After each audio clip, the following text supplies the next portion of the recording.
Yo, what up, guys? How you doing? Welcome back to the channel. Today we'll be reacting to Taylor Swift is a Snake by Candice Owens. Let's get into it.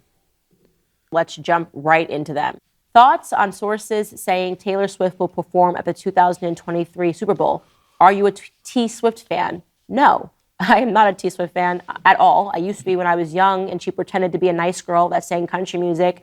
But I think that she really showed her hand in the situation with Kanye when her fans, I don't know if you followed the situation, but she's still clearly, obviously, a mean girl that pretends to be nice.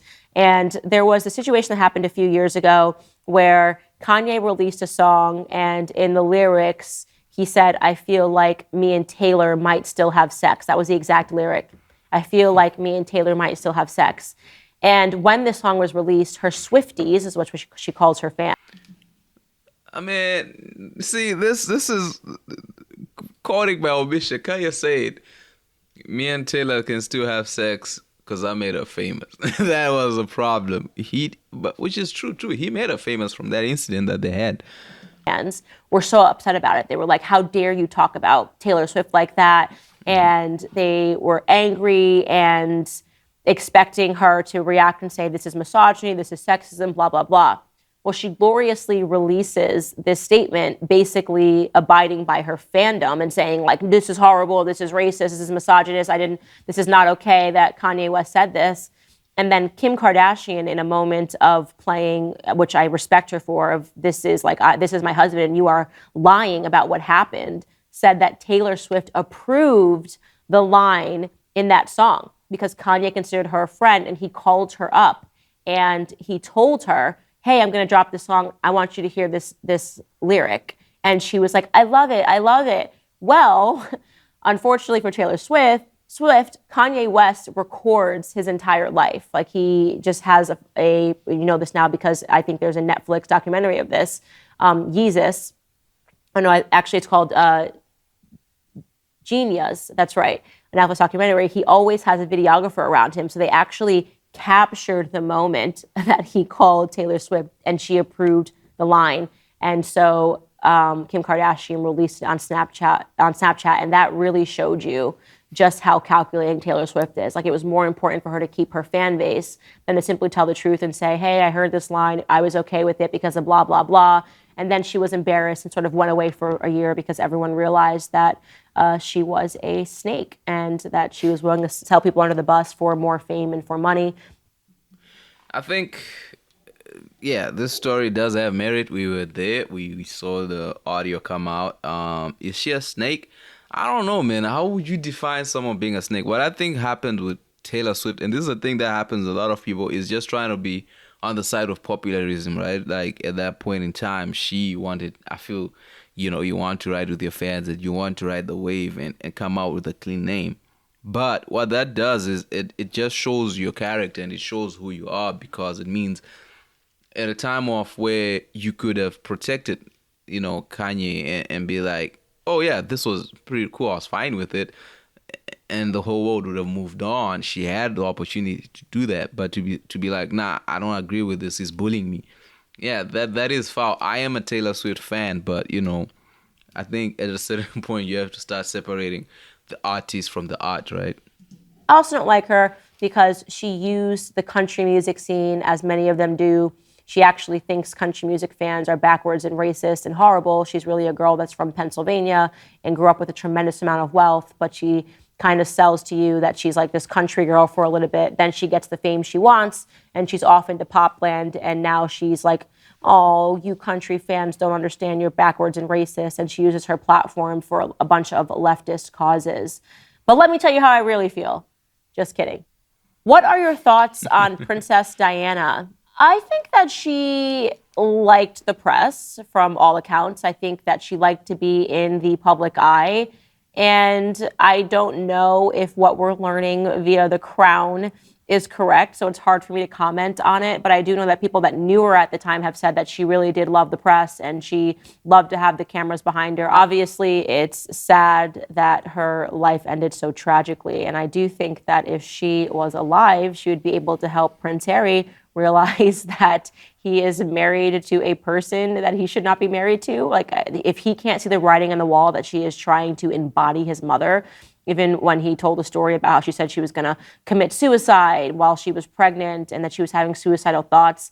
And you can see in everything that she does, she tries to put this pressure on him of like, well, look what happened to your mom. Like, that could happen to me unless we do exactly what I want, which is to move back to Los Angeles and to be the A-list actress that I never was and to be in those circles. And I think that she's manipulated him using the death of his mother, which is so creepy and so scary. And I think that he's got some weird maternal syndrome with her, and that he thinks that he can somehow save his mother by doing everything and making sure that Megan is happy, which completely creeps me out. There's actually, I think that's called Freudian transfer. It's actually a real psychological phenomenon, and Prince Harry should probably figure that out. But who am I? Who am I to judge them? Why have they not released? For me, it's when people make statements like this, you're like, how do you say that with a straight face? Like, I think that what happens for a person like Prince Harry, it's you fall in love with someone, and there's a type of love where you don't really care what society thinks, because there's this fairy tale vision of love that we grow up with, and very few people, I feel, get to live that. And I feel for him, that's the thing that happens, where you want to praise your woman, do everything for your woman, do whatever you can. And what tends to happen in that is when you lessen yourself, people take advantage of that, willingly or not willingly. And do not quote me on saying Megan is taking advantage of it at all. That's not what I'm saying. What I'm saying is, it's just, these things happen. If you put yourself in a position to be taken advantage of, people will. Released Epstein's list because they're on it. Duh. They're on the list. You can't release what you're on. Obviously, the Epstein story is one of the most fascinating ones of our time in terms of the corruption in our justice system, right? You have a Justice Department that just did everything they possibly could to not prosecute him. And then when a lone reporter forced them essentially to have to re-examine this, they did everything that they could to cover everything. I mean, it doesn't make sense that we don't have access to that clientele list. It just literally does not make any sense. It defies logic. And the only possible and plausible answer to why we had no access to it is because there are some extremely powerful names on it. Extremely powerful as in the people that are behind the biggest corporations on earth, the NGOs. We know that Bill Gates was on the Lolita Express, individuals of that nature. And it remains to be seen what will happen to Ghislaine Maxwell. Is it too early to say that she didn't kill herself? It's probably too early. Sunny Hostin just said on The View, it's so interesting to me that there are so many Latinos. Yeah, that case, yeah, listen, if you're doing shady stuff, and especially with these big people where you disappear for no reason, I don't really think anything's gonna happen. In that case, like, it's the big boys, man. They run the shit. So I don't know what we expect. We just have to, I don't know. But the thing is, the truth always comes out eventually. You can't really hide it. The truth is just too much. Knows that vote Republican because they vote against their own self-interest. If you really are interested in these types of issues, then you're a Democrat. What is your reaction? My honest reaction to Sunny Hostin is I don't think people realize that she is tremendously low IQ. Like, there is no question in my mind that she is tremendously low IQ. She says things that are so beyond stupid that you can't even waste your time trying to sort out what she said or why she said it or how it could make sense. This is the woman who just last week was yelling at, was upset that Nikki Haley calls herself Nikki. Nikki is her middle name, and yet she doesn't use her own real name. Sunny doesn't use her own real name. She just says stuff. And I think she says it for a reaction, and we keep making the mistake of giving it to her. I mean, obviously, Latinos, especially if you're just talking about the Spanish-speaking community and you're talking about Cuban, they understand what socialism is. They're not dumb. If you're talking about people that are in South America, then you're talking about a tremendously faithful community that you want to get on board with atheism, right? Why would the Latino community get behind the atheist leftists that hate people that have faith? The Bible Belt Christians, as they like to refer to us colloquially. The Bible Belt Christians are at it again. And they view themselves as gods. They view themselves as being progressive and looking forward into the future. And the truth is that the South American community likes tradition.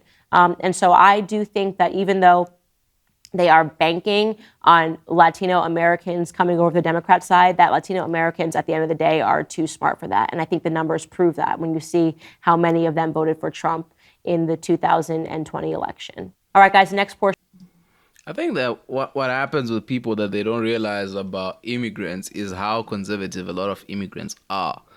In the case that it's liberal laws that allow immigrants into nations, but a lot of times immigrants are running away from socialistic systems. For example, myself, I come from a socialist country, so you're going into a capitalistic state and you see the difference so that you value what these guys have because you come from nothing. And then what happens with people who live in this successful economies is they have different ideas of how things work, so they're willing to risk this because you've never had nothing. So if you've never had nothing, you don't know that experience. But this person just left an entire nation, an entire continent to move to a different space in hope of a better life, and you're threatening them to repeat what happened. We're being a conservative then works because what happens is once you're here, it's about conserving what we have and building. And a lot of immigrants have zero. A lot of immigrants are starting from nothing. So it's like we need to build where we are at and move forward. And what happens with a lot of liberal laws is there's a lot of dependency syndrome. There's a lot of this. When for people who've had to grow up with the mentality of do it yourself, they would end up voting for the Republicans in this issue. The Latinos, what they're doing is essentially making a decision to say, who helps me get a job?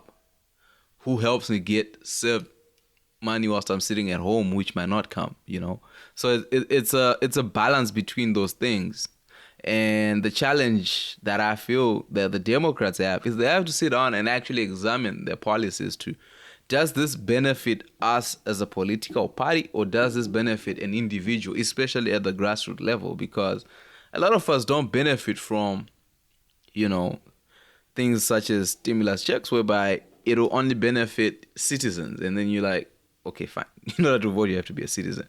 But the thing is, with a lot of immigrants, they understand the struggle and pain that comes with being an immigrant, whereby you're like, more jobs is better than sit at home and to pay for your healthcare or whatever, So let me know in the comments section what you thought of Candice's thoughts here, especially calling Taylor Swift a snake. I'll see you guys in the next one.